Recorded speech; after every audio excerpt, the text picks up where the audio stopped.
got arrested 6 times between 18 and 19. It's not like you have to be like Warren Buffett making insane decisions. You just can't make stupid ones. Then at 19 years old, you say like, all right, that's it, 6th time. And 5 years later, you're running an incredible business worth millions of dollars. What were the things that you did when it was most difficult? I made a decision in that moment. I was like, I am not this Layla. Who I was yesterday, who just got arrested, who just did all of this bullshit, no longer me anymore. I am a new person, and it was just like a switch. I made the decision to change, and I was like, I'm not looking back. Make fewer dumb choices. We were talking to somebody else yesterday about that. It's like being successful oftentimes is just not doing really stupid. When Alex was thinking about starting the software company, you had an intuition that this was definitely the wrong idea. You acquiesced in that moment. 1, why'd you acquiesce to what he wanted? And 2, how'd you know it was the wrong decision to go down that path? We noticed that when we made decisions where we both spoke up and we compromised, we came up with the best decision. We have backup plans for all this stuff, but like in case it happens, we have to pivot everything. I think it'd just be useful to have everybody there. Okay, well I was just saying like, because it's going to be weekend and then we're going to close car. Yeah, I think actually that was one thing I was thinking through, which is like, Neil, I don't know how much it's going to affect. And so we've learned over time to value each other's opinion because we realize that when we both bring our opinions to the table and we find a way to integrate them both into a decision, we tend to make better decisions. By the way, it goes for companies too. Companies that have more people that help mold the decision tend to make the best decisions. And so we've seen that over time. At that point in time, I think that we had made a lot of progress, and then this decision came, and it felt higher stakes because we'd invested a few million into the software. Alex had been the one primarily, because he's usually like a 0 to 1. It's like I kind of came in and I was like, I don't really think this is gonna work for these reasons. And we had probably like the biggest, the only fight that we've had. It was like 2 days straight of like, are we gonna do this or are we not going to? At the end of the day, it was already rolling. I think when you don't make a decision, you kind of just stick with what's happening, which is like, it's already going. And so that's what we did, is we just let it continue to go. And I think that in order for me, if I had not felt like that was a good idea to stop it, I would have needed to be more articulate. I would have needed to learn how to communicate more effectively. And I would have needed to take massive action much more quickly. And so I didn't. And I promised myself after that happened that I'm not gonna do that again, because it's not that the business was a bad idea. It's that building a third business when you have 2 others is very hard. And that it's timing and context. I didn't feel like I could be a good leader to anybody because I was trying to lead 3 at once. I think that the reason that me and Alex make better decisions together is because we have very different perspectives when it comes to business. Therefore, when we're making a decision about the greater business, we both have more in the trench knowledge on different areas that the other one's unaware of. And so it's up to us to inform the other one how one decision will affect each of our areas so that we can come up with a decision that makes it a win-win for both of the areas of the business that we pay attention to, not just one or the other. It's really, when you're building a business, especially one that you want to be really large, you have to think about the impact you're having. And I think that a huge skill of people who are great leaders it's truly a skill, is the ability to take different perspectives. And I actually think that's one of the things that I can say I'm very good at, is taking all the perspectives.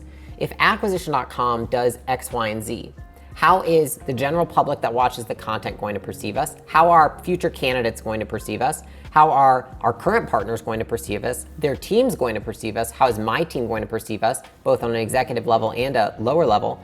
How's my family going to perceive us? Like, what's Alex gonna think? And I think if you can take all those into perspective, and then you're able to go through and say, okay, well, how could I make this decision one that it creates a win for every single person aligned? I look at my job as to understand everybody in the organization and everybody that interacts with our organization enough to be able to understand their perspective about it.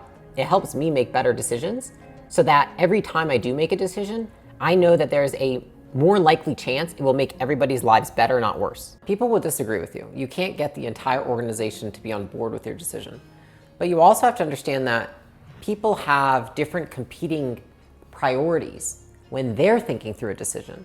And so I think that there's a lot more reasons to why people disagree with things. In my early years, I didn't see that. And so I was just like, wow, I can't believe some of these people don't agree with me. And now when people don't agree with me, I can see that it's because they're scared.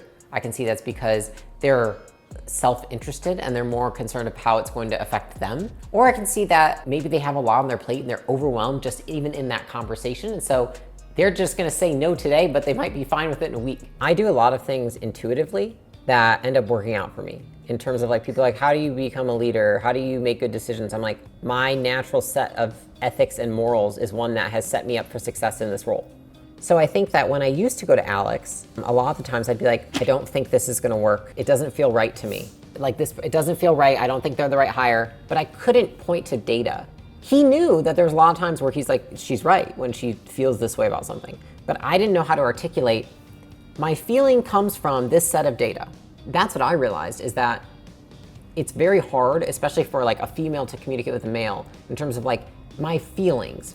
And I also don't communicate like that anymore at all. I don't ever say my feelings anything because I don't care. It's not relevant.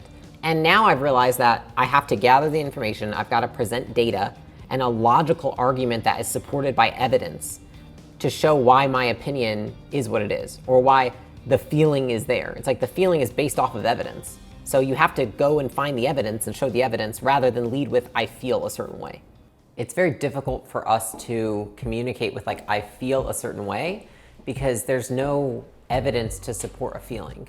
When I realized that I was communicating in a way that was like, well, I feel this way, a lot of men aren't receptive to that. You know, they want to hear the logic and the evidence behind it. And honestly, I just think that's better communication in general, is like, let me tell you the logic and the evidence behind the decision that I'm thinking that I need to make, rather than, I think what I grew up saying is like, I feel a certain way. And I do think that that's almost like societal conditioning, is that a lot of women say like, I feel this way, and they talk in feelings. And I think that I've had to unlearn talking in feelings and had to learn rooting my arguments and my decisions in logic and evidence. Yeah, that makes sense. But your feelings led to the accurate result. Yeah. A lot of the time. Your intuition was correct. Yeah. Why is your intuition often correct? I think it's pattern recognition. If you've been in similar situations before, you are just recognizing patterns. That can be helpful, it also cannot be helpful. And I will say this, which is that like, more things don't work than they work. Lots of the times we have ideas and things that we want to try and experiment in business, many of them won't work more than they will work. So I have a lot of evidence to support things that don't work. I am so close to the details in the business of when things don't work, this is what they looked like, right? And so then I can take that and be like, this looks very close to that other time things didn't work. It doesn't look like it's worth pursuing because the likelihood it succeeds is lower. But I don't think that a lot of people know what that means. It's like when you meet somebody, you're like, I just got a bad feeling about that guy. It's like, you mean that there was a guy in the past that had similar character traits that you had a bad experience with, and now this guy reminds you of him. Because it's interesting, it's like you make a decision in the past, and then oftentimes what happens is like lots of things gradually change over time, but you're sticking with the decision that you made in the beginning. I never want to do this again. Yeah, we should Hire definitely somebody. hire a company to do it. Dude, I didn't think it was like so much until I started getting involved. And then I was like, Jesus Christ, we're doing all of this? I truly didn't know. And I think because things are moving so fast, there's so many parts and pieces, it's like when problems start to occur, you start to think, oh gosh, like what's going wrong, what's all these things, but it usually has to do with the decision you made in the beginning when you had less information. Circumstances change, new information's acquired. If expectations aren't communicated, then everyone is just left to their own assumptions, which is like we hear that there's a launch, that we're gonna sell a lot of books. We don't know anything about what that entails, so I think it's just like, that means something different to me than it means to somebody else, you know? And so for me, I try to look at it like, if I were starting from scratch today, would I still do things the way that they're about to be done? And if the answer is no, then what can I do today to at least make the decision better? Maybe it won't be optimal, but how can I improve the situation by bringing in different variables or new variables based on the new information? How can we mitigate our own behavior is just taking other people's perspectives. If I do this, is that going to build our relationship or detract from it? Is that going to punish this person or build them up? And I think I've just been able to ask myself a lot more of those questions, which takes practice. Like there's no like one pill. For me, it's like, if we chose these platforms and these people and this way of doing things in the very beginning, and then it changes over time, then I look at it today and say, if I knew then what I knew now, would I still have selected all of these things? If the answer is no, how quickly can we change? And it's just a cost benefit. Is the cost of change higher than the benefit or not? And if it is, then do it. I've avoided a lot of really bad mistakes by just asking people who have been there before and done that before, and who now have the outcome I want. And then when they're like, I wouldn't do it that way, I'm like, that's all I need to hear. I won't do it that way. There's a million other ways to do it, not gonna do it that way. I heard a quote and it was like, what's the difference between humans and animals? And it was like, humans can learn from the mistakes of others, whereas animals can't. Surprise! That was what he said, yes. I'm guessing Alex didn't tell you and may not remember. Did you say no? He did not. Yeah, because we had 2 quarterlies that day. He sent me this. How do you like decide between what to prioritize like that? Like, It's just like timing, you know what I mean? Like if I have that capacity that I feel like there's like not enough, there's not too many fires with whatever's like most relevant in that time, then I just let everyone know. I just said like, hey, please don't send me anything or ask me for anything for the next few days. Like I'm out, and I put my away message up and stuff, like slow to get back to people. I don't usually ignore people ever, but if I say like, if I set the expectation, it's up to me to hold it. So yep, yeah. it's like I got a bunch of other stuff sent to me by the team, and I was like, I'm just not gonna respond because it's not relevant at this exact moment. Like acknowledge receipt, like got it, but like no actual response. For you, what are some of the ways you think about how to become more decisive and how to be more confident in your decisions? For me, what helps me in becoming more decisive right now has been being able to take different perspectives of different people in the company. You know, in running the company, one thing that I have to constantly work on is being more decisive.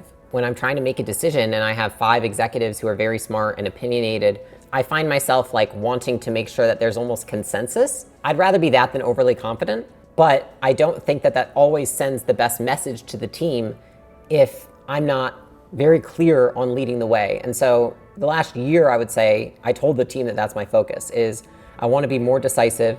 I want to make decisions faster. Let's go walk. I walk a lot because I do a lot of stuff when I walk. One of the things I do is I think.